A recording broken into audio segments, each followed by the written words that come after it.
अस्सलाम वालेकुम, मैं हूँ मरियम मुज़फ़्फ़र और आप देख रहे हैं कुकिंग विद पैशन। अच्छा, उम्रा करके वापस आए ना तो घर इतना खाली-खाली लग रहा था क्योंकि जाने से पहले सारी ग्रोसरी ख़त्म करके गई थी, इवन के फ्रीज़र भी खाली करके गई थी। सारा घर हर चीज़ ए टू ज़ी मैं साफ़-सफ़ाई करके गई थी। अच्छा, हम लोग जब वापस आए ना तो यहाँ पे स्नो स्टॉर्म था तो बाहर जाना भी थोड़ा-सा मुश्किल था। लेकिन जैसे ही थोड़ा-सा हुआ हम लोग निकले हैं कि भई कुछ तो लेकर आएँ ना। जो पास में शॉप्स हैं वहाँ से हमने लाके ब्रेकफ़ास्ट और थोड़ा बहुत जो खाने वाला था वो ले आए थे। अच्छा, जब मेरी शादी करके मैं आई थी ना तो सास चिकन लेकर आती थी रेस्टोरेंट डिपो से, क्योंकि मेरी सास का मिलना-जुलना बहुत ज़्यादा है। तो ये रेस्टोरेंट डिपो जिनको नहीं पता मैं बता दूँ, यहाँ अमेरिका में ना रेस्टोरेंट्स वाले यहाँ से शॉपिंग करते हैं, जिसे आप होलसेल कह लें, बल्क में चीज़ें मिलती हैं ज़्यादा क्वांटिटी में। तो मेरी सास लाती थी, उनका मिलना-जुलना बहुत ज़्यादा था, उन्हें दावतें होस्ट करने का बहुत ज़्यादा शौक था।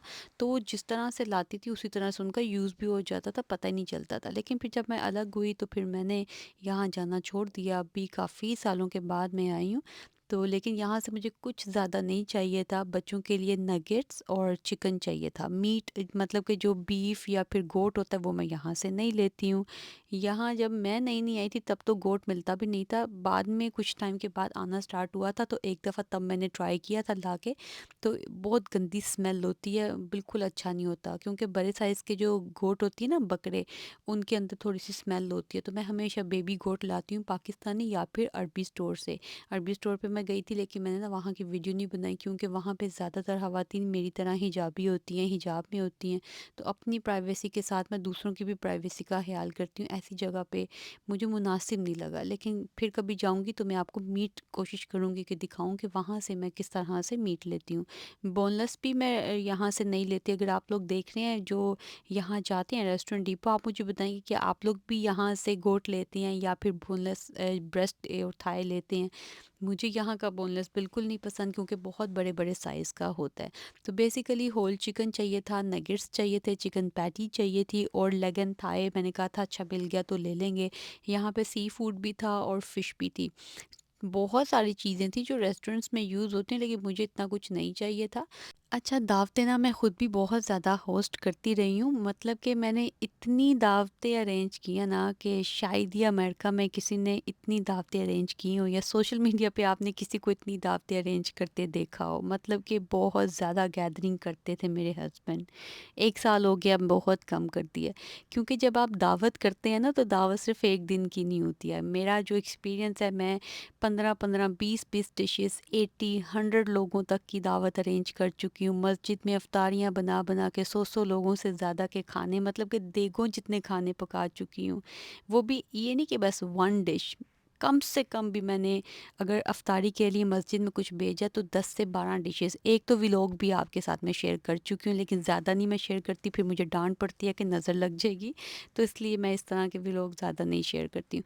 लेकिन मतलब कि मेरा कहने का मतलब यह है कि सोशल मीडिया पे आपने किसी को भी इस तरह की दावत अरेंज करते हुए नहीं देखा होगा जितनी कि मैं कर चुकी हूँ। अब आके मैंने क्यों बंद की, उसकी वजह यह है कि दावत सिर्फ एक दिन की नहीं होती है, दावत से एक दिन पहले भी पूरा लग जाता है। हालांकि मैंने कभी भी ऐसा नहीं हुआ, चाहे मैं 2 डिशेस बना रही हूँ चाहे 20 डिशेस बना रही हूँ, जिस दिन दावत होती है ना मैं उसी दिन खाना पकाती हूँ। उसके बावजूद एक दिन पहले चिकन, मीट जो भी आप बना रहे हैं आपको वॉश करना पड़ता है, स्ट्रेनर में निकाल के रखो कि उसका पानी निकल जाए, उसके बाद आपने उसको मैरिनेट करना होता है।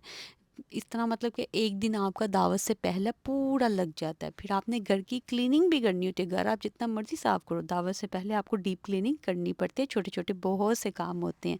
तो वो एक दिन चला गया, दूसरा दिन दावत वाला, तीसरा दिन जो आपने बर्तन इकट्ठे किए होते हैं ना, मैं तो ख़ैर मेरे हस्बैंड और मैं उसी दिन धो लेते हैं, चाहे रात आधी रात हो जाए, धो के ही सोया करते हैं।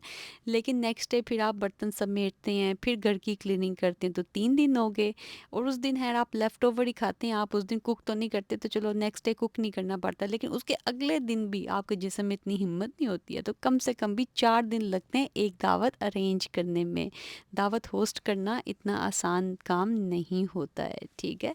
तो इसलिए अब मैंने कम कर दिया है, क्योंकि लोगों को खुश करने के लिए ना इंसान को अपना आप नहीं भूलना चाहिए, अपने बच्चे, अपना घर, ये सबसे ज़्यादा इम्पोर्टेंट है।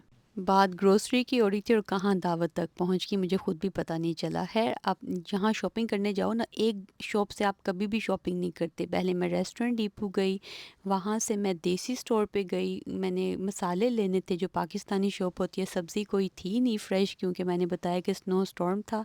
उसके बाद मैं यहाँ पे आई हूँ, यहाँ बच्चों के सीरियल वगैरह और इस तरह की जो फ्रेश वेजिटेबल्स लगी वो ले ली। इसके बाद मैं अरबी स्टोर पे गई, उसके बाद वॉलमार्ट गई। तो कम से कम 4-5 जगहों पे जाना पड़ता है ग्रोसरी करने के लिए। घर जाके हम लोग काफ़ी टाइम तक इस चीज़ों को समेटने में हम लोग लगे रहे हैं, रात हो गई थी। तो घर जाके अब चीज़ें समेटते हुए कि मैंने वीडियोज़ इसलिए नहीं बनाई हैं, क्योंकि माशाल्लाह मेरे बच्चे, हस्बैंड, मैं, हम सब लोग अलग-अलग जगहों पे जहाँ-जहाँ ये जानी थी तो वहीं-वहीं हम इसको रख रहे थे। घर पे खाने को कुछ भी नहीं था, तो हम लोगों ने यहीं से ही जायरो ले लिया, जिसे चिकन ओवर राइस भी कहते हैं। बच्चों ने अपनी पसंद का बनवा लिया था। अच्छा, अभी चीज़ें रीस्टॉक कर रही हूँ। फ्रीज़र मेरा खाली है, फ्रीज़र में भी चीज़ों को मैं स्टोर करके रखती हूँ। अच्छा, ये सिर्फ रमज़ान के लिए नहीं मैं करती, ये मेरी रूटीन है। मेरी तरह जितनी भी वर्किंग वूमेन हैं या जिनको अपनी लाइफ को ईज़ी करना है, वो इस तरह से करके रखती हैं, कोई ना कोई चीज़ घर पे बना के रखती हैं। लेकिन मैं आप लोगों के साथ ना सिर्फ रमज़ान से पहले शेयर करती हूँ, क्योंकि ज़्यादातर लोग फिर पसंद नहीं करते हैं कि ये आप बना के, सुस्ती है, काहली है, इस तरह के कमेंट्स आने लग जाते हैं। लेकिन अभी मैं जो बनाऊँगी आप लोगों के साथ कोशिश करूँगी कि इतनी वीडियोज़ शेयर करूँ जिस पे लोग ज़रा बातें ना करें। तो आप लोगों के साथ मैं शेयर करूँगी स्नैक्स की वीडियोस जो रमज़ान में आपके काम आएगी। और रमज़ान के अलावा भी कुछ ना कुछ ना आप डेली रूटीन में भी रखा करें, बहुत लाइफ इजी हो जाती है। मैं हमेशा आप लोगों को बताती हूँ, और बेइंतहा कबाब की रेसिपीज़, स्नैक्स की रेसिपीज़ आप लोगों के साथ शेयर कर चुकी हूँ। आप लोग मेरे लिए ख़ास दुआ कीजिएगा। जब से घर आई हूँ नॉन स्टॉप काम में लगी हुई हूँ, बस थकावट सी हो रही है, लेकिन क्या करूँ, चीज़ें रीस्टॉक करनी है, घर को ऑर्गेनाइज़ करना है, रमज़ान की भी तैयारी करनी है। इंशाल्लाह मिलते हैं मेरी नई वीडियो में। मरीम को दुआओं में याद रखिएगा। खुश रहें, आबाद रहें, खुशियाँ बांटते रहें। अल्लाह हाफ़िज़।